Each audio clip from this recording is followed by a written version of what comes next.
Good morning, everyone, and thanks for inviting me and for actually almost self-inviting myself to one of the rounds. So thanks for accepting my self-invitation. I know most of you, and because of our interaction in the ICU, or because some of you trainees, we work together in the ICU. My name is Alberto Goffi, and I'm one intensivist. I recently joined Baxter Mikes since July, and one of my passion is actually point-of-care ultrasound, and this is my full disclosure. As you can see, is that this is my 18-month daughter. Actually, she was younger here. She was at Christmas time. Was on service in the ICU. She came to the ICU, and of course, she immediately found my mock-up ultrasound probe in my office. So it's really something that I'm passionate about, and I'm trying to transfer my passion to my daughter as well. So why lung ultrasound is that well, historically, I think is that Europe many years ago started using lung ultrasound, where the dogma was ultrasound is not useful for lung parenchyma. And so I grew up in Italy, a lot of people around me doing point-of-care ultrasound, lung ultrasound, and also I like challenging the authority. And if you look at the Harrison edition, still 2015, I'm going to show you at the end that things have changed, fortunately.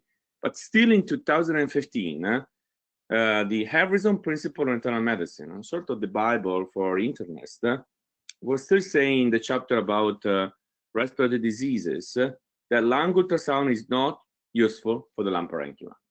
So in the next 40 minutes, I'm going to show you that Harrison was wrong.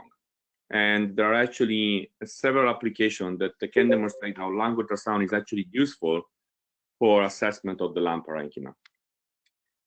So before we start discussing about pathology, I think it's important for all of you to understand a little bit the terminology and the normal findings in normal patients. It's very easy for me with this group of participants, because that's what you see usually when you're trying to look for the heart, right? Is that's what you don't want to see, but it's a common finding in your echo at the beginning.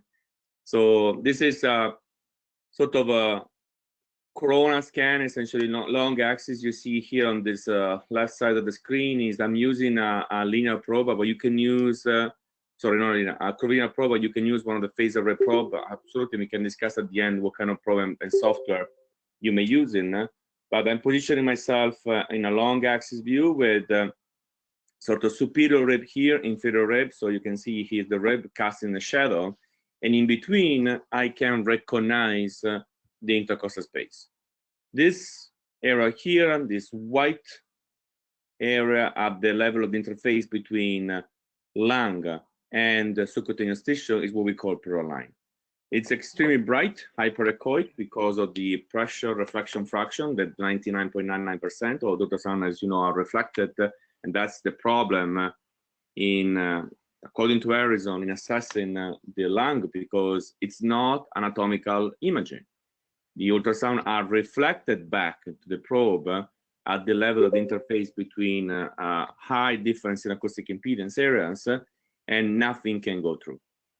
However, if you observe, we have some lines at this level here and even below here, that they are sort of the same distance between the probe and the pleural line. These images are reverberation artifacts that in the lung ultrasound literature are called A lines. So in a homogeneously aerated lung, so a normal lung, when there are no changes in density of the lung, there is no increased lung water content, there's no pass or decreased aeration, this is what you see. You see at the level of the intercostal space, the pleural line, and you see underneath a repetition of the distance between the probe and the pleural line, that there are horizontal reverberation artifacts. Of course, ultrasound is a dynamic study, so it's not just static images, and there are two key movements that we are looking at lung ultrasound. One is called lung sliding, and the other one is called lung pulse. So if you pay attention in this image here, you're going to see that there are the pleural line is not fixed, is moving in this patient. Actually, it's my lung. So you see here, bump, pulse, pulse, pulse, and then I take a breath. So the lung pulse is the transmission of the cardiac oscillation. The same thing you see when you do a bronchoscopy and you're seeing the lung pulsating. That's the same appearance that you see at this level. So if I'm holding my breath, you're going to see my lung pulsates synchronously with my heart rate. Very easy for us in ICU when we have a pulse oximeter or an arterial line, and we see the pulse activity on the arterial line or the pulse oximeter. Then if the patient is taking a breath, like now, you see this movement that has been described as marching ants. So all the speckles here, they translate in one direction or the other direction. Now you see here, and this is what we call lung sliding. Lung sliding essentially is manifestation of lung ventilation. When your parietal pleura and visceral pleura, they slide one with each other. These are critical findings that are going to help us in a lot of pathology differential when we are looking for pathologies. And then finally, there's another common normal findings. So again, pleural line here, intercostal space here, intercostal muscle. Here you see here the pleural line. You see there is a vertical artifact here that is very shallow. Here we have 5.9 centimeters, essentially less than 1.5 centimeters below the pleural line. This artifact disappears. These are relatively common. People, they don't know exactly anatomically what they correspond, most like interlobular septa or small areas of atelectasis. But the bottom line is that every time you have a little increase on what we call tissue to air ratio, this will generate this vertical artifact. These are normal. And again, you find them in essentially every patient in that you're scanning. These are not pathologic. There are not the B lines that I'm going to show you later, are no manifestation on any form of pathology, unless there are a significant increased number, and then we can discuss it a little bit. I'm doing some research on lung transplant patient, and we noticed that they have an increase of this shallow vertical artifacts. So even if I'm going to focus my presentation on heart failure and on severe respiratory failure, I think is that to start, it's very easy to look at the pneumothorax. And now these three findings, sliding, pulse, and the vertical artifacts, can help us in diagnosis pneumothorax in our patient. This is the chest X-ray from a patient that I saw when I was a fellow, actually, here at St. Mike's many years ago. It was around Christmas time, low energy trauma. I was in a parking lot, hit by a pickup, came hemodynamically unstable, turned out to be a splenic rupture. This is the chest X-ray in the trauma bay. It's an AP supine chest X-ray, so poor quality with all the limitation of the supine. You see the patient is on a spinal board. This is the only image we had before deciding what to do for this patient. He's going to OR for laparotomy, he's going for CT, and another aspect. As you can see, is that we can follow markings everywhere. And again, I went through this image with the radiology afterwards, and none of them really could identify any concerning signs of pneumothorax. But this is actually what we saw on CT. It was a quite sizable pneumothorax in this patient. And you can imagine is that how that would be critical to know before going for the splenectomy, intubating the patient, putting on positive pressure ventilation, and potentially making it worse from a cardio shock perspective. So the question is that what if we put a probe on this patient at the level of the pneumothorax? So again, is that in this representation pneumothorax, you can see here there is essentially air now between the parietal pleura and the visceral pleura. When air in the pleural space, the ultrasound now, they're still going to be reflected, but not reflected by the lung, but reflected by the air in the pleural space. And it will go back to my probe. So because I cannot reach the lung, I cannot see sliding, pulse, and vertical artifacts. And that's what we see in this image here on the right. Again, this is the intercostal space, this is the pleural line. You can still here see A lines. Again, the lines that are not going to help you in the diagnosis of pneumothorax, but as you can see, the portal line is perfectly still. So see, this is the left lung, this is the right lung of a patient. You see here on the right, on the left side of the screen, sliding, pulse. In this specific case, I don't really see vertical artifact in this image here, but I can see easily sliding and pulse.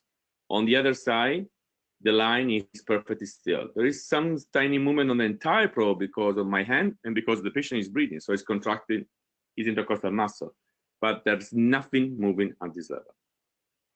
This is, to me, is highly suspicious of pneumothorax. There's a lot of pitfalls, and again, I didn't focus my presentation on this, but I'm happy to talk about pitfalls of pneumothorax detection. But the reality is that if I see this in the right pre-test probability, I need to be worried. And what I usually do is that I now move laterally my probe, looking for what we call the lung point. Where you can see here, I have in the same image, no sliding, no pulse, no vertical artifacts, and on the other side, sliding, pulse, and maybe a little bit of vertical artifact. Again, not very visible here because this is a relatively healthy lung. But you can clearly see here this transition point. This finding is extremely specific for pneumothorax, but not sensitive. And be very careful on this. Is that the worst pneumothorax that you can have, the tension pneumo, the complete collapse of the lung, will not display lung point. And that's why it's not sensitive. The literature is quite extensive, especially in the trauma population, and that shows that sensitivity and specificity of chest X-ray versus lung ultrasound clearly outperforms chest X-ray. As you can see here, is that it's a common finding in the trauma population is that the AP chest X-ray has a sensitivity of 50%. Essentially, it's like flipping a coin for that perspective. It's very specific, of course, because if I see the pneumo, it's large enough, but it's not very sensitive. Lung ultrasound brings out the sensitivity to 80%. Depends by the case, it's up to 89, but I think is that 80% is a good number here because there are a few pitfalls that you need to consider. Any question on this initial introduction? And again, I use the pneumothorax to sort of review the basic findings, and now I'm going to be moving to what really interests in a cardiology group is the interstitial syndrome, B-lines, pulmonary edema. Any question on this part? So thank you. That was very useful. Do you perform lung ultrasound on every single one that you suspect pneumothorax, or you just do it like, you know, when you have a suspicion on the chest X-ray, or when do you actually use it? Well, I am not the right person to answer because I just got my personal butterfly ultrasound and I'm using a lot. I think is in critical care, if I have a patient is hemodynamically unstable or a patient that has showing undifferentiated short of breath dyspnea, I definitely use a comprehensive point of care ultrasound and essentially a lung, heart, abdomen integrated approach in every patient. Right.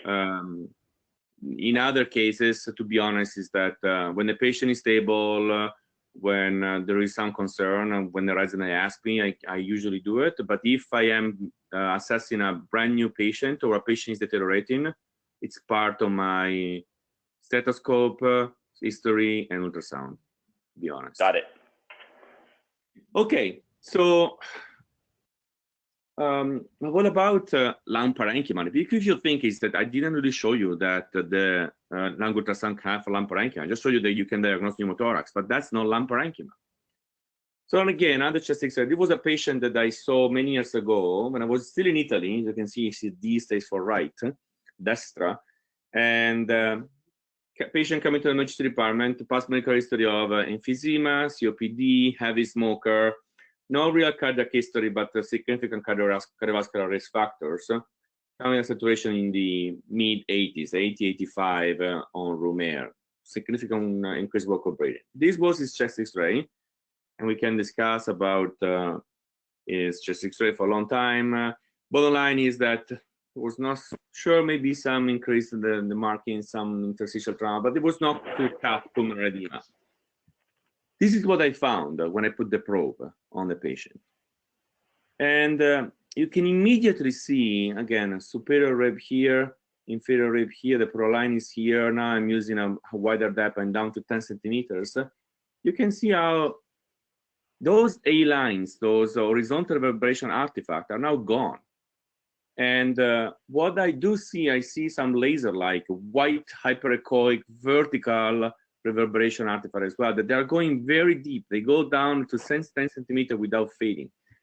This is what had been called B lines back in 1997.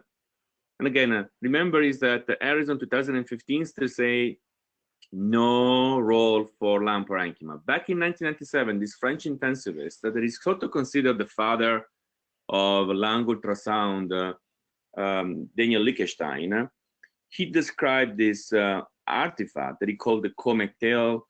Now we call them B lines after the 2012 consensus conference. But the bottom line is he started seeing in his patient this vertical artifacts. Daniel, I know him, and he actually was trained by a cardiologist. And so he was actually doing ultrasound in the ICU for echo. And because his patient, they were ICU patient with respiratory failure, he noticed as many of them had these vertical artifacts. And he started getting interested in the lung ultrasound, moving from the cardiac component to the lung component. So now we have a clear definition of these B lines, these vertical artifacts that, again, Lichtenstein called them comet tails. And as I told you, is that they are discrete, even if when they become severe, they tend to fuse together. It's difficult to identify them, but they are discrete, as you can see here, and depicted 3 B lines. Laser-like, so they are vertical, they are white, hyperechoic. They had to originate from the pleura because they originate from the lung. They move with the pleura because, again, they're originating with the lung. And if the lung is up, there's no pneumothorax, you will see the sliding and the pulse. And they go all the way down without fading. That's not those short vertical artifacts that I showed at the beginning. They tend to disappear in less than 1.5 centimeters. You need to set the depth at 10, and you see them going down, way down. If you see more than 3 B lines in an intercostal space, this is not normal. And you need to ask yourself why this patient has more than 3 B lines in intercostal space. In ICU, we see a lot of them at the base of the lung. In the context of atelectasis, we do know that. And again, a normal does not mean that I need to intervene necessarily. Again, in your patient, I'm going to discuss is that seeing B lines in a very compensated heart failure patient at the base of the lung doesn't necessarily mean that I need to increase the lasix. But it's definitely something that should question yourself why I'm seeing B lines in a non-abnormal quantity in this intercostal space. So what they do represent, these B lines, there's a lot of confusion. Is that I think is that a lot of trainees, they know about this term now. They think that they are all pulmonary edema. The reality is that it's not just pulmonary edema. And this is the way I sort of conceptualize in my mind the B lines appearance. Every time your lung becomes more dense, so the air to tissue ratio changes, you start seeing B lines. I skipped the studies on animals showing this. If you're, I'm happy to discuss at the end of where is the evidence coming from, but essentially is that atelectasis, you have essentially a lung that is re-deaerating, so the air becomes less. The amount of lung tissue stays the same, but because the air is less in the context of atelectasis, you're going to see B lines. On the other side, every time you have increased lung tissue because I have pulmonary edema, ARDS, pulmonary hemorrhage, alveolar proteinosis, or patient with connective lung disease, or a patient with, for example, lymphangitic carcinomatosis, or even lipoid pneumonia, they all show B lines. Every time this tissue to air ratio changes, you're going to start seeing B lines. And there are few characteristics that are extremely useful in clinical practice. So first of all, is they appear very early. So this is an animal study on pigs. It's a model of oleic acid-induced lung injury. And you can see here time, PF ratio, and lung ultrasound. As you can see here, at 15 minutes after the induction of the oleic acid injury, you start seeing a significant increase in the number of B lines instantaneously. The PF ratio changes significantly way down the road. And again, it's something that I see all the time, is that one study I was conducting when I was at the Western, I was scanning patients on the floor, and we were seeing changes in B lines way before the patient started having increased oxygen requirement. Then the second characteristic is that you can follow the changes in B line in real time. This is a brilliant study that Vicky Noble, now she's in Cleveland, but she used to work at Mass General Hospital, did in the dialysis unit at Mass General. The patients coming for dialysis, lung ultrasound pre-ultrafiltration, lung ultrasound at the end of the dialysis session. And you can see that there is a strong correlation between UF, ultrafiltration, and the disappearance of B lines. So can you imagine is that the implication in following the response to treatment? That's what I see all the time in the ICU. I change the PEEP, I dialyze the patient, we prone the patient, and we do see almost instantaneously the study. I'm doing with Howard knows, I'm doing a study with Warren Lee in Lee Kashin lab, and we induce pneumonia by doing BAL in animals with E. coli injection. And we do see instantaneously appearance of the B lines as we inject the saline with E. coli in the middle of the lung. Instantaneously. It's very interesting to see. The absolute number of B lines correlates with severity of the disease. Remember is that this is my image at the very beginning, is a superior rib, inferior rib, per line, A lines. Then I start having an increased lung density for any reason. Let's imagine pulmonary edema. And I can start seeing B lines that are separate. The lung injury, the lung density continue to increase. And now you can see here, I have a sort of a white lung picture when my lungs are now completely white. This is the CT equivalence of ground-glass opacities. I didn't really show you any data on COVID yet, but this is one of the features that people are seeing in severe COVID pneumonia, is this ground-glass appearance on CT, but also on lung ultrasound. And this has been called B2 pattern. And then when the air is completely gone, or almost completely gone, you can still hear a little bit of a air bronchogram. Now the lung looks like liver. This is the diaphragm here. This is, I think, is the spleen. And here you have the costophrenic angle completely consolidated. So in this model, is that as duration goes down, your B lines increase and then disappear because now you have anatomical imaging. This has been nicely showing this sort of a natural experiment. Gabriele Via used to work in Pavia, now he's in Switzerland. And what he did is that their center in Pavia was one of the national centers for alveolar proteinosis management. What they do is they do whole lung lavage, is that a double lumen tube, they put the patient lateral decubitals and they do a lavage, a complete lavage of the lung. So you can see here, patient left side down, left lung lavage, reaeration, patient on the other side, right lung lavage, and then patient extubated.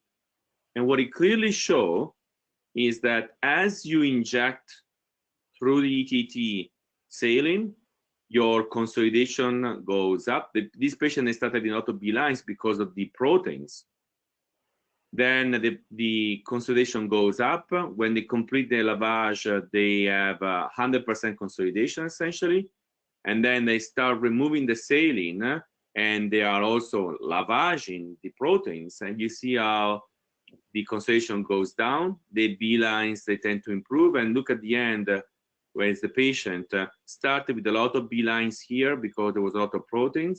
Before being extubated, the patient showed a significant improvement in lung aeration with normal or nearly normal pattern in the lung lavage. Clearly showing how you can follow this patient in real time. The B lines correlate very well with extravascular lung water. And I have some data later for you to show you, but not much with wedge pressure. Again, makes sense because the lung increased the density, and the density can be increased because of pulmonary edema, so wedge pressure, but can also increase in the context of ARDS, where we do know that most of the time the wedge is low. Finally, they are very sensitive, as shown at the very beginning, but they're not specific. I have no idea, honestly, most of the time, by looking at these B lines, if this patient has pulmonary edema in the context of heart failure, or as pulmonary edema in the context of the ARDS, or now viral pneumonia in the context of COVID. And that's why you need to start thinking in terms of how can we increase specificity for this patient. You see here B lines, so you can start looking at focal or diffuse, of course, but you can also have other approaches. So in my mind, again, is that how can I increase the specificity? 3 ways. Of course, is the history of the patient. It's critical. The pretest probability is extremely important. Or I can move to another step of lung ultrasound by adding specific sonographic findings above that. It's literally like it's like basic ultrasound, cardiac ultrasound performed by us, and comprehensive echo performed by the echo lab. You look at different things than I do. Same here. Is that you can look at lung ultrasound from a basic level, or you can look at lung ultrasound from a more advanced level. And then finally is that, as I told you, is that I use the ultrasound as a stethoscope. I just don't listen to the heart of the lung with my stethoscope. I listen to both, and even the abdomen, and it is the same. I use other application of lung of ultrasound, cardiac, abdominal, vascular, to integrate my findings. So the pretest probability, this is a study that I did a few years ago with colleagues from Italy, when we recruited 1,000 patients presented to the emergency department with undifferentiated dyspnea. And what we did is that we asked the clinicians, after past medical history and physical exam, do you think that this is heart failure or non-heart failure? So essentially a respiratory cause or cardiac causes of their disordinary breath. And we're actually pretty good. 85% of the time and 85% sensitivity, 90% specificity. The physician, they are actually quite good in saying, yes, this patient has acute competitive failure, or no, this is something else. And this is consistent with the literature. These data are pretty good. But when you add the lung ultrasound on top of it, your sensitivity and specificity, they go up to 97% in the study. Okay, showing that the integration of clinical plus the ultrasound findings can help you significantly. Or I can look at the pleural line. Look at this pleural line here. Look how it's homogeneous, thin, is great, looks normal to me. And look at this patient here. This pleural line is now thick. There are a lot of supra consolidation. It's not really sliding in the way that I see patients sliding normally. If I see a pleural line like this, I know as a fact that this is an inflamed lung. So for example, talking about COVID, this is a common finding that I'm reading in the literature and few maybe I scanned so far in COVID patient with severe viral pneumonia. This has been shown in this study from 2008, I think, 2008, when they compare ARDS versus cardiogenic pulmonary edema.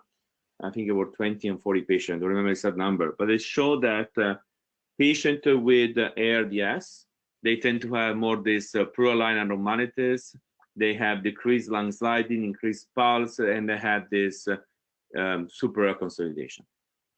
And then, of course, because of the heterogeneity of the ARDS, you see here is that the normal pleural line and then an abnormal pleural line.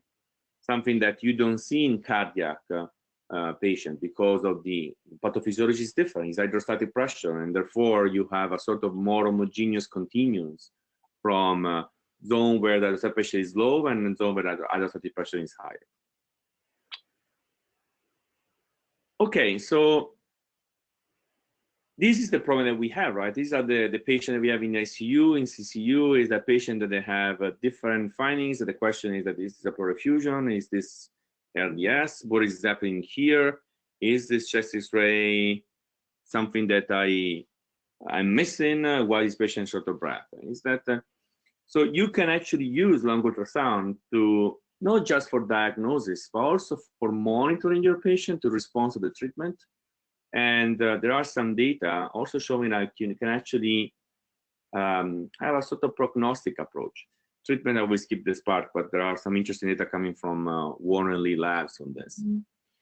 Multiple protocols, and I'm gonna go through this one, but the idea is exactly the same, is that what we do in clinical, pre-test probability, you look at the ultrasound findings, you use other application, cardiac, vascular, and vena cava, and you follow the changes over time.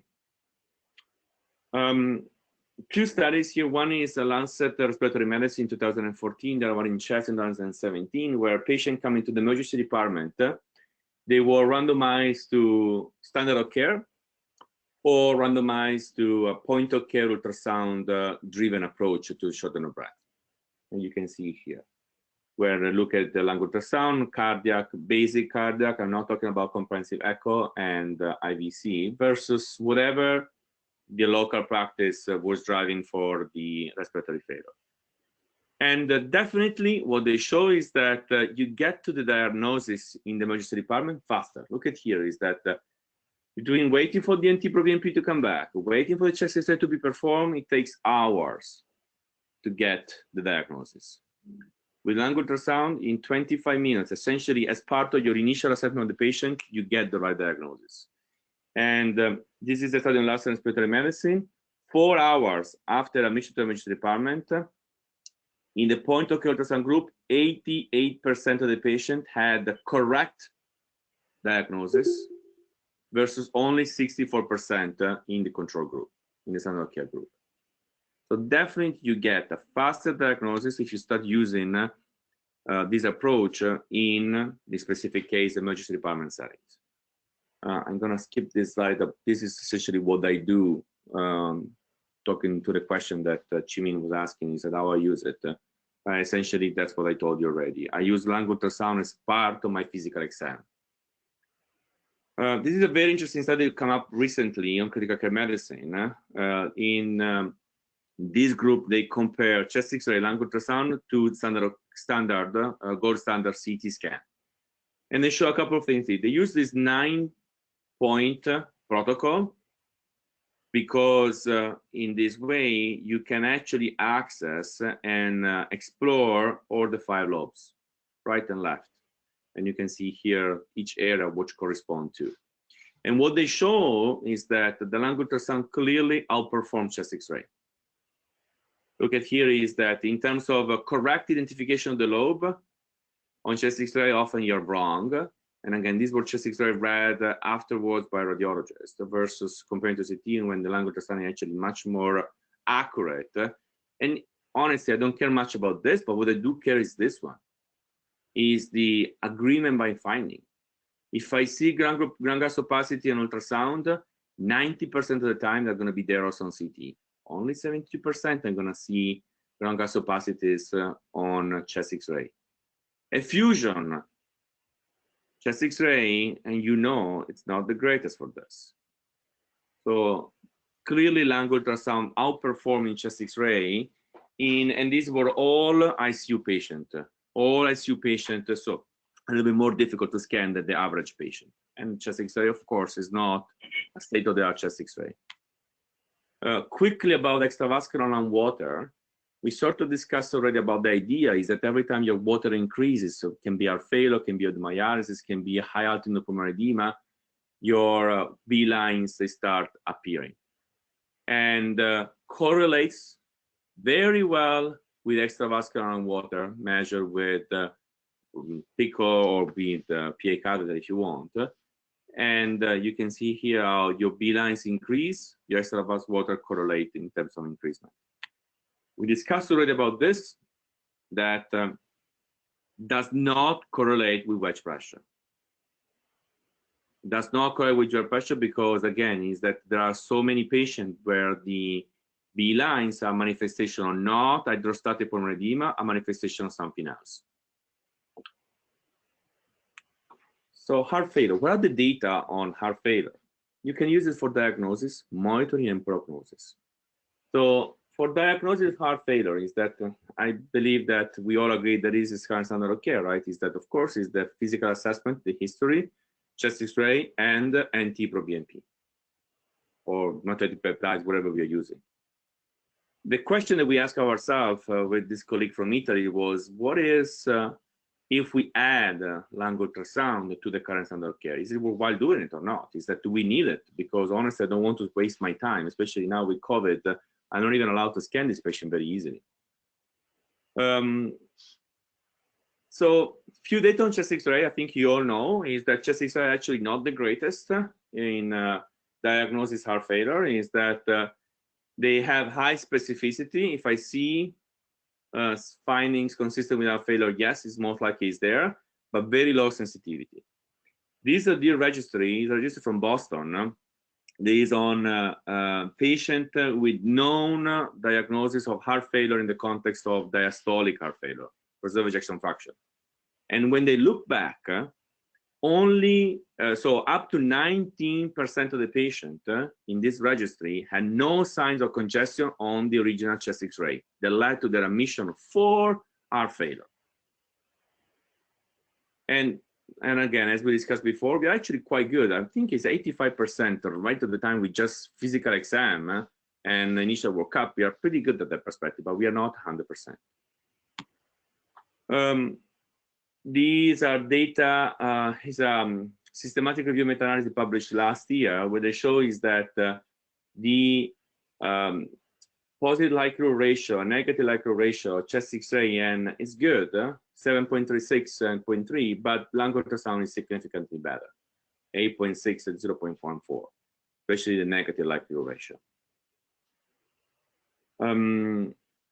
When you apply this in your pre-test and post-test probability, you see here is lung ultrasound is one of the best at ruling in or ruling out pulmonary edema. And again, MP is here. And again, the question is, that do I really need? I already have the MP. I just send the blood work. I'm not even doing the blood work. The nurses, they do. So it's really, for me, it's not much waste of time for me. Maybe money, but so with the again, with Emanuele Pivetta, is a colleague from Italy, what we sort of did in the follow-up study from the chest one I show you, we published last year on European Heart Failure Journal, is that we randomized patient. We randomized patient coming to the emergency department, 518 patient with deficient dyspnea. We did a clinical assessment, asking again the clinician based on your physical exam, your history, do you think this is acute and persistent heart failure, yes or no? Again, similar data are consistent with the literature. We are quite good, 80–85% of sensitivity and specificity. And then we randomize this patient. Chest X-ray and NT-proBNP, lung ultrasound in the other group. And what we noticed is that adding chest X-ray and NT-proBNP to our initial clinical assessment does not significantly increase our diagnostic capacity. The diagnostic error reduction was only on 2 cases per 100 patients. So per 100 patients you see, adding chest X-ray and NT-proBNP will reclassify, correct the patient to the heart failure group only in 2.42 cases. Lung ultrasound will reclassify up to 8 patients. And that's one of the reasons I think is that it's, again, it's not really more than 5 minutes, but it can help you significantly for your patient. Our article was published with an editorial where the people wrote the editorial sort of asking themselves is that it's now time to upgrade the standard of care and to add lung ultrasound as a part of the standard workup for heart failure. And again, is that, of course, I'm biased, so my answer will be yes, but This is what they're suggesting. Essentially saying is that, of course, you don't need to do in everyone. I think I like it. Essentially is that if I have a high BNP, I don't really care it. If I have if I have a gray zone, I have a low NP, and my test probability is relatively high, then I want to do it. You can monitor exactly as in dialysis patient, and I'm stopping in 3 slides to give you time for question, because I think that's what I really want to focus on my talk. Is you can, exactly as in dialysis patient, you can monitor your response to your treatment, CPAP, diuresis, afterload reduction. And this study, what they clearly show is that as the time passes by and you treat the patient, you see the D-line disappearing. You're talking about minutes, okay, minutes. And this was, when I used to work in the emergency department, I was so satisfying. I was putting patient on CPAP, and I was seeing the B-lines disappearing and resolving. I was actually making some judgment based on the response to the lung ultrasound. It's even changing my diagnosis based on this response. And then finally, this is the role of adding lung ultrasound in stress echo protocol. So this is the software that they use in PISA. PISA has a large group of cardiologists that have been practicing for research, mostly now in clinical practice, lung ultrasound during echo. They use up to 29 areas. It's really for research. It's quite complicated, to be honest. And they show in this article here, published in 2017, that when you use a lung ultrasound protocol in a stress echo, of course, there are patients where B lines are not going to increase, and some patients instead where the B lines are going to increase significantly. And what they show is that the increasing B lines during a stress echo was associated with the peak VO2, and also the follow-up this patient was associated with worse prognosis in terms of long-term outcomes. So this patient had more hospitalization and adverse event. Brandon Wiley used to work at Mayo Clinic and now is in still in Minnesota, but is now in another institution. What he did is that he published a couple of articles on looking at stress echo as objective quantification of the short of breath and pulmonary edema described in patients, for example, valvular heart disease severity. So you see here, rest conditions, no much B lines. This is a patient with mitral stenosis, where the question is that is this mitral stenosis symptomatic or not, should go for replacement or repair. And as the patient does the stress echo, you start seeing B lines appearing, clearly showing that they develop heart failure, they develop increased left atrial pressure is significant enough to cause pulmonary edema on this patient.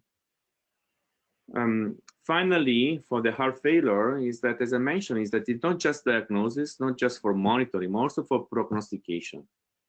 Elke Platz worked with Scott Solomon in Brigham and Women's Hospital in Boston. What they did is that they had this cohort of patients. They were discharged from the hospital with heart failure, and they were coming back to the cardiology clinic for follow-up.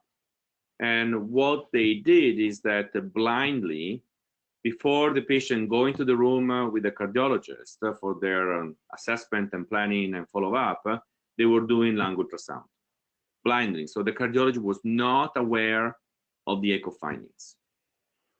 And what they found is that only 19% of the patient, the highest B-line tertile, okay, they had physical findings on auscultation. You listen to the lung and say, oh, this is clear, great, you're perfectly compensated. And instead, they had a significant number of B-lines. And this group of patients, they had a higher rate of hospitalization at 6 months or that, compared to the patient that they have less B-lines. There's no data on what if we treat this patient, can we improve them, or actually are making them worse because we cause them being then too dry and renal failure. No one has done this study yet, but I think it's definitely there are strong signal, and similar data are coming from the nephrology literature. If you are a dialysis patient and you have more B lines, you tend to have a worse outcome compared to the patient that they tend to have less B lines during the dialysis sessions. And I'm going to stop here. Is again, my third part was more a critical care lecture, but I think is that for the sake of time, I prefer taking questions. Any question? Thank you, Dr. Goffi. That was a great review. My question for you is, throughout all of these heart failure studies and protocols, how many points are actually being looked at on each lung? And is it sufficient to say just look at when the patient is supine, if they're on BiPAP or they're vented, they're tough to roll? Can you just look at, say, 4 points on the anterior chest and get, similar or reasonable sensitivities or specificity, or do we need to really be doing, 9-point, 10-point plus protocols to get good information? Right, there's 8 in this one, right? Yeah, so so the Picano group from Pisa, they do mostly for the church, they do 28 points. I can tell you it's unfeasible. There's no way, makes no sense to me to do it on clinical practice. It's gonna be a waste of time. I know Brandon, and we work together with the SCCM, and we were discussing about this. And what he has been doing is been integrating lung ultrasound in their echo protocol, and they do in every single stress echo patient, and are now debating to add it to the comprehensive echo of non-stress. And so far they do four areas on the right and 4 areas on the left. And to be honest, it's 4 and 4, 2 anterior and 2 posterolateral. It takes you less than 3 minutes. Less than 3 minutes. It's not a significant increase. And if you standardize the image acquisition and the reporting, it really adds nothing to your echo exam. I can tell you is that when I do an ultrasound, is that the bulk of, even for me, the bulk of my scan is for cardiac.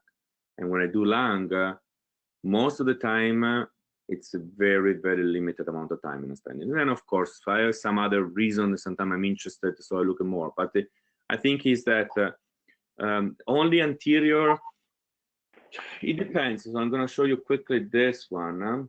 Skipping all this part here, unfortunately, but I'm happy to represent. So this is a study, again, coming from critical care literature, where they look at the Winning-induced pulmonary edema.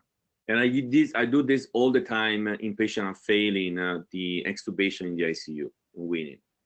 And what they show is that you just need 4 anterior points, 2 on the right, 2 on the left, to identify changes. So I think is that if you have a baseline and you are stressed, maybe you don't need 8 areas. If you don't have a baseline, so you don't do a sort of stimulus test, that in my case is a SBT, a spontaneous breathing trial, in your case could be an echo stress, I do believe that you want to have a look at more areas. So up to 8 is the minimum for me, 4 and 4. But if you have a pre and post, even 4 areas will be more than enough. Alberto, it's Kim Conley here. Great talk. Thank you very much. Can we, just in terms of equipment, is there a difference between, the various transducers, that sort of stuff, or is it, totally fine just to use our current ecosystems? That's a huge area of research, to be honest, is that for many years, people, they were doing whatever they had, and now people are sort of showing that, again, here we're talking about artifacts. So based on your protocol and software, you can actually increase or decrease. And that's one of the challenges that I'm seeing is, if you're asking me, can you use it, a cardiac probe? Yes, I do all the time. I don't need to have a curvilinear probe. But you need to discuss with your echo rep. There are ways of transforming a 160,000 echo machine back to a 9080 machine by removing all the post-processing. I've been doing some work with GE. GE just came up with this venue system, when they have a specific lung protocol. And recently I was doing for this study, I was doing at the Western. I went back to the Western in February to complete the study, and we had a venue that is optimized with a protocol that's been studied by the GE engineers for lung ultrasound scanning, and I was using a Philips SparkQ. There is a lung protocol, but it's not designed for that. And I can tell you is that the quality of the artifact recognition was much better in the GE. So I think in the future, there's going to be a sort of dedicated protocol software and calibration of the image of these probes for that. But if you use one of your phase array probe with the proper adjustment of the settings, you just create a lung ultrasound protocol, it just works fine. Thank you. That's what I do in the ICU, to be honest. So you think our sector probe actually that we use for normal echo, adult echo, like the 5 megahertz to 8 megahertz would actually work as well? Yep, absolutely. Oh, cool. Absolutely. Is there any particular setting that we should be aware of? Our Philips SparkQ in the ICU doesn't have a curvilinear probe, and so as long as it's a low frequency probe, Liechtenstein used to use a micro convex.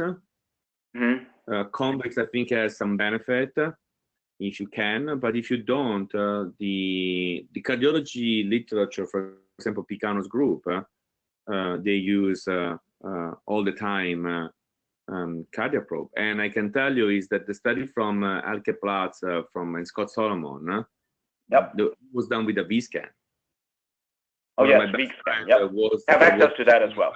But they use a V-scan, and they show that you can actually use it and working just fine. Yep. Any other questions from the group? What's your minimal protocol? I think, I want to echo Brad's question, and this is something in my mind for a long time. Like, in a day-to-day basis, obviously, we use it in the clinical care, we use it in the emergency. We also would like to use that in outpatient settings, such as heart failure clinic, for example, or some of my clinic that have patients with shortness of breath. What is the minimum protocol? Like, is there any study that showed, like, 4 point would be sufficient, or 9 point, and, obviously 28 is a bit of an overkill. So what would you suggest from a practical standpoint for a day-to-day clinician who works between the outpatient, emergency room, etc., or the ward? So those are the areas that we usually hang out. 4 on the right, 4 on the left, plus a dedicated specific view for the costophrenic angle. That's what I would do. Okay, so 9 point is what you think is the most optimal solution. On both sides, 2 posterolateral, and then 1 dedicated view to look for pleural-effusion, because again, pleural-effusion is an important, especially for RV failure and in your patients as well. That's what I would do. Great. Okay, so it's rapidly approaching 9 o'clock. I want to take advantage to thank on behalf of the Echo Lab. I think this is one of the most beautiful slide sets, as well as the most beautiful presentation that I've seen in lung ultrasound. So it's very comprehensive. So thank you, and for taking the time. I know you're very busy at this point because of all the extra work that we have to deal with and all the extra changes in the way we practice. So once again, I want to thank you, and thank you everyone for joining, and stay tuned. We'll be having another session next Thursday at the same time and same bat channel. Thanks to you for inviting me. It was such a pleasure. Have a good day. Thank you, Alberto. Bye. Stay safe. That was great. Thank you. Bye.